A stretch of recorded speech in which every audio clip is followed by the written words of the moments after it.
学们，刚刚跳一跳，有没有很怀念？坏掉了，有没有很怀念我们能够一起唱唱跳跳的时候呢？我们一起唱唱跳跳练习的时候的画面，我脑海都还很有印象哦，很期待能够和大家快点再相见。好，那我们就一起来看我们今天要看的故事。我不知道大家知不知道，在圣经里面其实有几次跟瘟疫有关的故事哦。因为在这段时间呢，牧师也常常顺应着时事，提到跟疫情有关的经文，而雅茹传道也就觉得很好奇，所以我这段时间也研读了一些这方面的故事，想说分享给大家听一听，应该也会觉得很有启发或是很有意思。那我们今天就来看一段以色列人当中发生瘟疫的故事。那我们今天的故事是发生在民数记的22章到25章，这边记载了一个以色列人他们为什么会有瘟疫出现的一段历史。好，那在这段历史中呢，我们发现以色列人在这个段落里面的疫情非常的严重，总共死了24000个人，是在瘟疫中死掉的。好，那为什么他们中间会突然发生这么严重的疫情呢？这就跟一个人有关系了，这个人叫做巴兰。所以我们今天就要来讲巴兰和以色列人之间发生的事情。好，那首先我不知道大家有没有听过巴兰是谁？巴兰呢，在那个时候是闻名一时的占卜师，或是说通灵人，或是说圣经里面会叫他叫先见。就是说他是能够跟神灵沟通，而且做法术啊，做一些事情很灵验的一个人，好像那个时代的神人一样。所以呢，那个时候以色列正好要攻打迦南地，他们扎营在什亭这个地方。那他们扎营在这个地方的时候，什亭南方的国家摩押就很紧张啦。所以摩押的国王呢，因为很怕以色列人会来攻打他们，这个摩押的国王巴勒就去找大占卜师巴兰。他去找大占卜师巴兰，请巴兰说：“你可不可以用你那些通灵的力量，帮我诅咒以色列人失败，让他们没有办法攻打过来？你用神灵的力量去影响他们，然后我这个国王会给你很多的钱，让你不愁吃穿。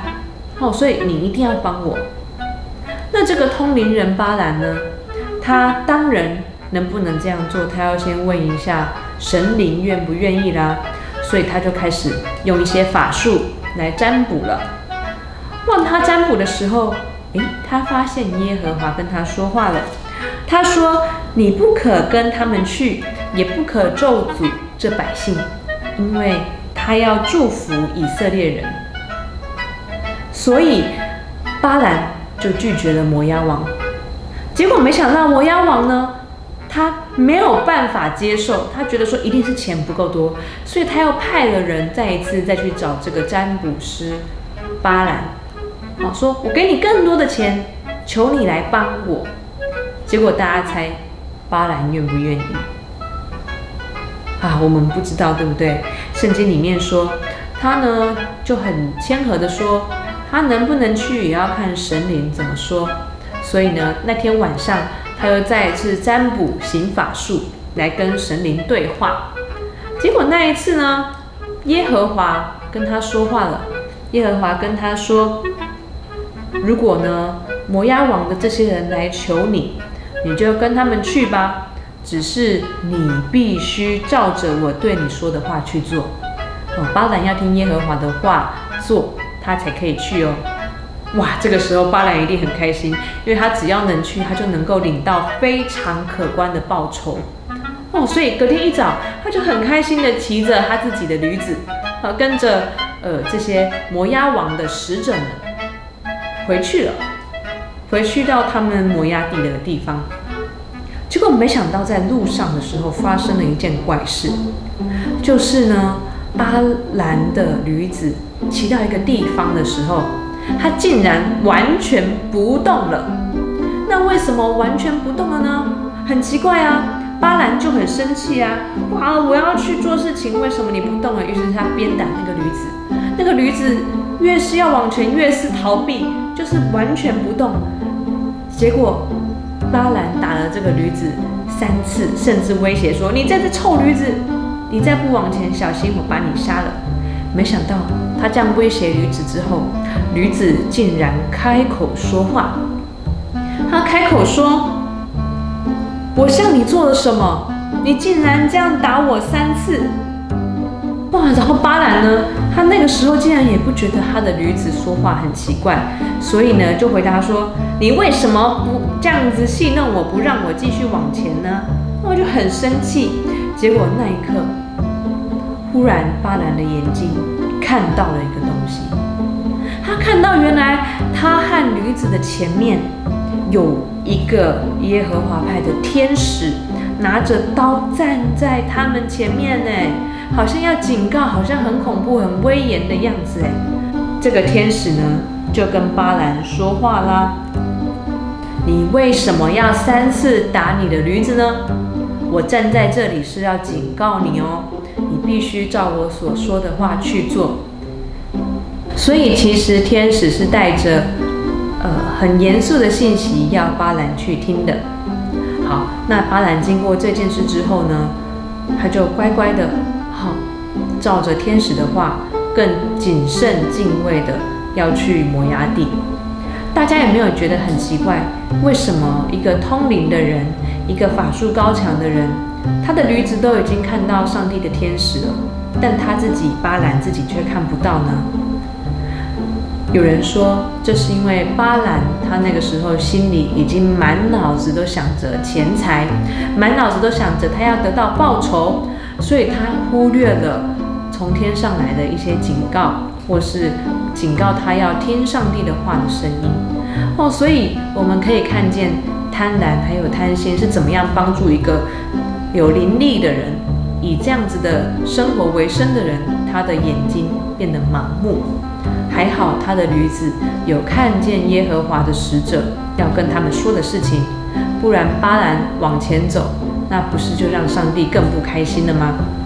好，所以这个时候呢，巴兰他就继续知道上帝对他去这件事不开心，所以他一定要照着上帝说的话去跟摩押王或是跟以色列人来应对，他就前往了。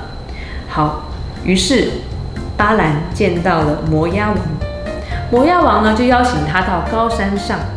那个时候呢，在山上可以看到以色列的营寨，所以在那个地方来诅咒以色列人，好像法力更好。摩押王呢就准备好了这些要献祭的牛，或是羊，让巴兰来做法术来诅咒以色列人。那当巴兰要诅咒以色列人的时候，他开始通灵了，他法术做到一半的时候，他发现，耶和华借着他的口讲的话，不是照他的金主摩押王期待的那样他讲的话全都是祝福以色列的话。他讲完了，结果摩押王听到了，非常的生气，就觉得说，我花那么多钱要你来帮我诅咒以色列人，结果没想到你通灵之后，竟然讲的全都是祝福他们的话。巴兰没办法呀，因为他就只是照着神灵跟他讲的来说，他照着耶和华的话来祝福以色列人。如果耶和华没有要祝福以色列人，他也没有办法呀。这个摩押王不死心，他就第2次说，来，我带你去一个视野更好的地方，能够看得更远，你再一次帮我诅咒以色列人。所以巴兰就上去了。结果没想到他们第2次做法的时候，上帝借着巴兰说的话仍然是祝福以色列的话，而且还说以色列一定会打胜仗。哇，这个摩押王听到更生气了，怎么会这样子呢？所以我们知道，虽然可能有人处心积虑要伤害上帝的子民，要伤害以色列人，但是上帝总能借着这些想要投机取巧的，借着法术或是借着邪术的人呢，反而把咒诅变成祝福。所以就算是这样邪恶的意念，上帝也有办法翻转。我们回到故事的话，巴兰他又再一次的祝福了以色列的人民。那国王又很生气啊，他说：“你为什么都只会讲这样子的事呢？我给你的钱都白花了。”巴兰说：“没办法，因为上帝要他说什么，他也只能说什么，他不能作假的。”所以就这样子连续反复了4次，本来要诅咒以色列人，都变成上帝要祝福以色列人。摩押王最后就放弃了，因为上帝定义要祝福以色列人。哇，那听起来这个对以色列人是很好的一件事情啊。但是呢，虽然上帝给以色列人的祝福是这么的大，而且一定会帮以色列人，但是以色列人自己却没有办法好好的警醒在跟上帝的关系里面。怎么说呢？好，你看这些外邦的先知还有王，他们那么努力都没有办法让上帝不帮助以色列人。但是出现了一件事情，就是在25章的时候发生了一件事情。那个时候在以色列人的营地里面，竟然有摩押的女子跑过来说：“啊，我们一起来吃顿好的呀，然后我们一起来狂欢一下呀，我们一起来拜拜我们这个土地的神嘛，你们来我们这边认识一下我们的神啊。”哇，到底发生什么事呢？原来这个巴兰他虽然知道上帝一定会帮助这些以色列的人民，但他为了拿这些国王给他的钱呢，他还是偷偷的给了一个计谋。他跟摩押王说：“你如果让以色列人引诱他们去拜别的神，哇，那他们就会军心溃散。”那这个策略有没有效呢？有。以色列人那个时候因为作战久了，所以他们的在饮食上的一些，我们知道当军人或者在作战时期呢，我们的生活都是要很有节制或是规律的，所以他们在饮食上是很有控制的，而且他们也非常遵守战争时候的一些条例或生活的方式。但是这样子的日子久了之后，实在是太累了，所以看到外邦的女子，哇，有来用食物来引诱他们，用拜偶像之中的一些活动，甚至是行淫的活动来引诱他们的时候，哇，这些作战的人就受不了了，他们就背叛了上帝曾经教过他们不可以做的事情，跟外邦的摩押女子狂欢了。哇，所以就是因为这样的原因，瘟疫来到了他们当中，而且上帝也很不开心这样子的事情。那个时候，整个营区里面死了24000个人，而瘟疫怎么停的呢？只有当这些以色列人重新回到上帝面前，跟上帝悔改说，他们不该拜偶像，不该跟摩押女子联合，甚至应该要遵守战争时候那种警醒的心，才是合宜的。他们在上帝面前悔改，而且把那些与摩押女子行淫的人铲除、杀掉之后，他们的疫情才截止，然后整个营区才恢复一个健康的一个状态。所以从这个故事里面，我们看到什么呢？在这段时间的时候，我们借着圣经故事，也更明白我们必须节制我们自己的贪婪，还有情欲。在我们跟随上帝的路上，我们非常必须警醒的留意这2件事情。今天的故事我们分享到这里，那我们再回想一下故事，请问故事中有一个先见，他做了什么事情导致以色列人染上瘟疫呢？好，第二，以色列人会染上瘟疫的原因，是因为他们内部有哪些状况使他们染上了这样子的疾病呢？我们一起想一想，一起跟自己的家人讨论一下。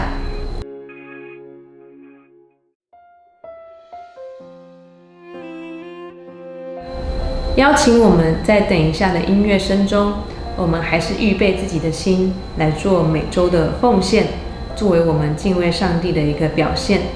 那我们可以把奉献放在袋子或是一个铺满里面，我们收集完之后呢，在疫情结束后，我们再拿到教会，说这是我们每周固定也献给耶和华的，邀请我们大家这个时候一起来奉献。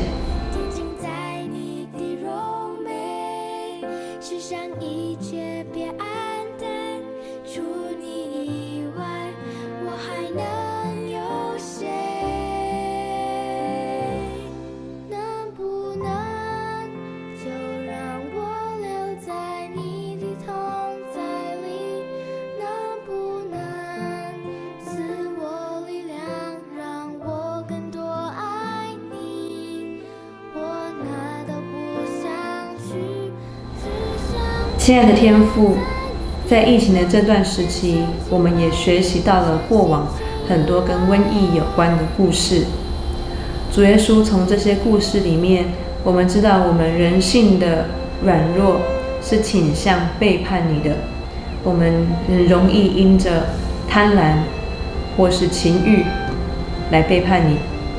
但是主，在这段疫情的时间，我们有更多的机会跟自己相处，恳求你保守我们每一个人、每一个家庭、每一个同学的心，在安静的时候，主啊，我们知道我们专注在你，因为你已经把很多的祝福是放在我们身上，但是帮助我们不要因着自己的软弱或是罪恶来离开你给我们的合宜的道路。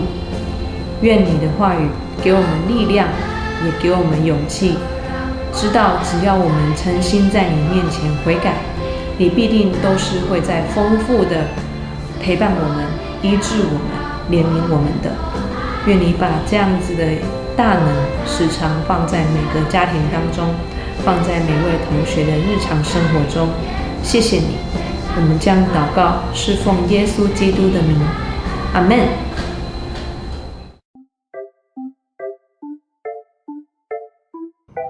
因为无论在哪里，有2、3个人奉我的名聚会，那里就有我在他们中间。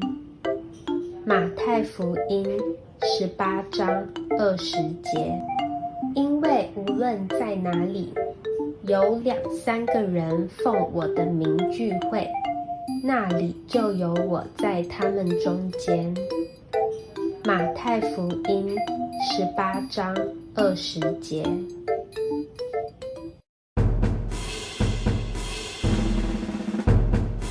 各位小朋友，大家好，大家平安。我是夏牧师，在净土里面跟大家问好。你知道这里是哪里吗？大家猜猜看呢？因为这里是我们教会的心灵专家，没有人，所以牧师就可以把口罩拿下来。但外面就不行了那牧师特别借这个影片呢，跟大家问好。那虽然不能实际的见面牧师很喜欢跟小朋友见面的，但是我们在线上，你会不会很想念我们的其他主日学的小朋友呢？各位小朋友很想念大家现在大家大部分时间都要待在家里面虽然也可以外出了不过你大部分的学习都要在家里面。牧师很关心你们你们的生活状况怎么样呢？你们有没有都按照时间上网学习老师教的课，或是在家认真做作业呢？你在家里面是不是妈妈的好帮手呢？还是捣蛋？哇，让妈妈头痛呢？哇，希望大家都是最棒的哈，家中的好帮手，帮妈妈做家事哈。那你们现在有没有想到说，在家里面好像都像放假一样？你会不会很想到回到学校呢？还是说一直放假下去？我相信大家还是很喜欢到教会来啊，到学校去哈。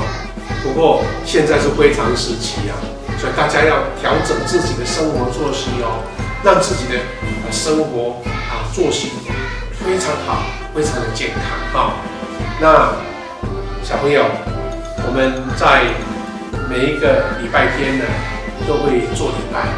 那期待我们也能够在线上跟爸爸妈妈一起在线上敬拜上帝。那现在呢，因为我们在家里面的作息不太一样，不过第一个你要作息正常，不能太晚睡，也不能睡太久哈。那第二个也不能一直看电脑，一直看电视，虽然是在学习，那眼睛也要休息哈。最重要的是有一些运动最好无论是肢体的运动不能太大的运动，在家里面不能太多的运动，太大型的运动那让自己身体保持健康。那期待我们在家里面也能够跟爸爸妈妈一样，一起来在线上敬拜上帝各位小朋友，你知道吗？小朋友的祷告，上帝最喜欢听。所以你不只是参加礼拜，参加小朋友的这个线上的聚会，你要在家里面为自己的健康、平安祷告，为家人、为教会上帝会特别喜欢听你的祷告，为台湾能够早日解除疫情来祷告。各位小朋友，我们一起祷告，期待我们的台湾能够很快的解除疫情，大家充满活力充满活泼，回到学校去，回到教会来，大家一起唱诗歌，一起见面，一起敬拜上帝，一起祷告。那记得我们在教会见，期待大家，祝大家快乐平安。好，再见，拜拜。